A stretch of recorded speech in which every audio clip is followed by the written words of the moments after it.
And now, a next-level moment from AT&T Business. Say you've sent out a gigantic shipment of pillows, and they need to be there in time for International Sleep Day. You've got AT&T 5G, so you're fully confident. But the vendor isn't responding, and International Sleep Day is tomorrow. Luckily, AT&T 5G lets you deal with any issues with ease, so the pillows will get delivered and everyone can sleep soundly, especially you. AT&T 5G requires a compatible plan and device. Coverage not available everywhere. Learn more at att.com/5G network. This is Optimal Work Daily, How to Turn Anxiety into Opportunity with Business Networking by Michael Mehlberg of michaelmehlberg.com. If there's one thing that makes business owners anxious, it's networking. Some would describe it as difficult, others stressful. However, the importance of it cannot be understated. Business networking can lead to partnerships, sales, and future contacts that can help you, and you them, in unforeseen ways. It's a necessity for any business owner, and if you do it wrong, you'll miss countless opportunities. So, how does someone like me, who is anxious about networking with other professionals, push through? It's simple. Start by breaking the ice.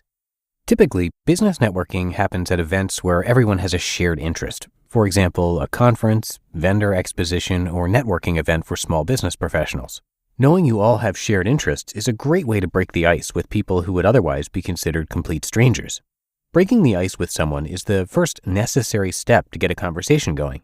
Everyone's style will be different, but if you remain friendly and professional, it's easy to get a conversation going to open the door for business discussions. Just ask a few non-threatening questions, like, where are you from, or what brings you here? If you're the one answering their questions, try to think in advance of something memorable you can say. Should you find a business connection while networking, you can reference this memorable statement in a follow-up email. Starting the real business discussion. After warming up with a few harmless questions, if the other person is interested in engaging, this will inevitably lead to a conversation about what each of you works on. This is where the value of business networking will really shine.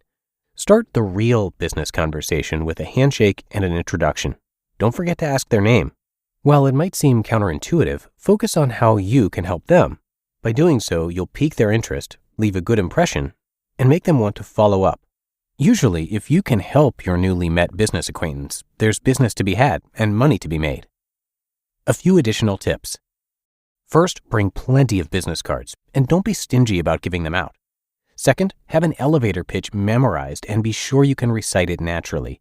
You will be asked plenty of times what you do, and you want to be certain what you say is both interesting and valuable. Third, get their card. If they don't have one, ask them to write their info on one of yours. You cannot rely on them contacting you back. Not only is it out of your control, they will likely get busy and never respond. Get their card. Finally, write a reminder of what you discussed in the card, as well as a few details about them, after they leave, of course. This will help jog your memory on why you want to work together. It will also make your follow-up call or email more personal. The Intersection of Ideals with a Product Development Strategy by Michael Mehlberg of michaelmehlberg.com. Apple's keynote less than 48 hours ago lit the internet ablaze with renewed talk of the time-honored, no pun intended, wristwatch. The Apple Watch is a stunning product with a high-tech take on a historically classical instrument.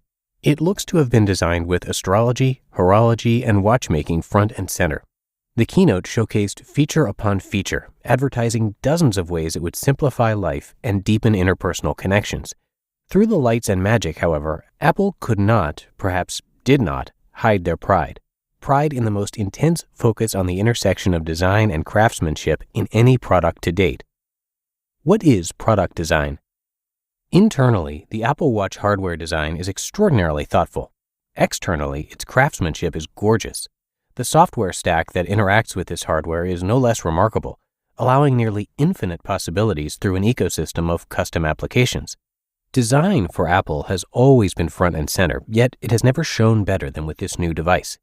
In a Wired article, inside the shop of the last great American watchmaker, the mechanical watchmaker Roland G. Murphy Watch Company discusses the work of his team in Pennsylvania, one of few remaining watchmaking companies that create timepieces exclusively by hand. I was both fascinated and floored by the thought of hand-making something as small, complicated, and precise as a wristwatch. But it was the last paragraph that made me stop and think. Quote, Murphy doesn't build watches for himself or his buyer. He builds for an ideal, that things should always be better than what's necessary. We don't design on the limit, Murphy says. Think about the Brooklyn Bridge. How much weight do you think it had to bear when they built it? Some horse carriages? Some pedestrians? Today there are giant semi-trucks going over it all day, and it supports that weight because it wasn't designed to the limit. That's something we take pride in, and it's something you won't find anywhere else in America." End quote. Regardless of how successful the Apple Watch becomes, regardless of whether their device is outpaced by new technology in 2 years, Apple has shown us what it means to be proud of their new product's design and craftsmanship. They appear to have designed to the same ideals as Murphy. They have once again simplified what could have been an extraordinarily complex product. For the first time, they've melded the classical with the high-tech, and for the time being, it seems they've crafted a product that is better than what is necessary. Product development companies. Precise design, simplification, and outstanding craftsmanship are all ideals that guide Murphy. They are ideals that made Apple wildly successful. And though we may not all be product designers, inventors, painters, or craftsmen, one thing is certain: we can never be sure where or for how long our work will be used in this world.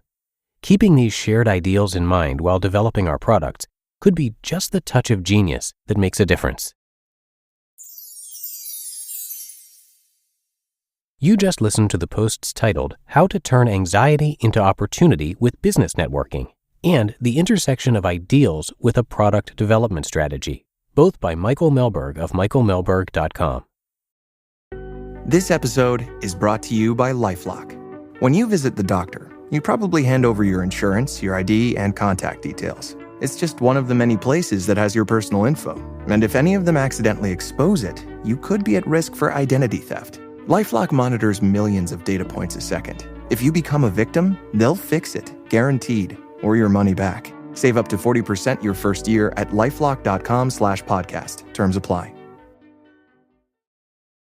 This episode is brought to you by JCPenney. Yes, JCPenney. And if you've been there recently, you know it's the place to go for jaw-dropping looks at brag-worthy prices. They've got something special for every style and budget, not to mention rewards and deals that make finding those hidden gems even sweeter. If you already shop JCPenney, you're already in on the secret. But if not, it's time to ask. Wait, am I sleeping on JCPenney? Shop jcpenney.com. Yes, JCPenney. And thank you to Michael, who is a family man, entrepreneur, business professional, fitness nut, organization freak, productivity junkie, and the author of Home Early, a book about destroying distraction, becoming powerfully productive, and finishing work before dinner. And you can get the first chapter of that book for free with a bunch of worksheets to go along with it right on his site, which is michaelmehlberg.com. So come and check that out and show him some support. And that's going to do it for today. I thank you as always for being here and listening all the way through, and for clicking follow or subscribe in the podcast app of your choice if you haven't done it already. And I will be right back here with you tomorrow, where your optimal life awaits.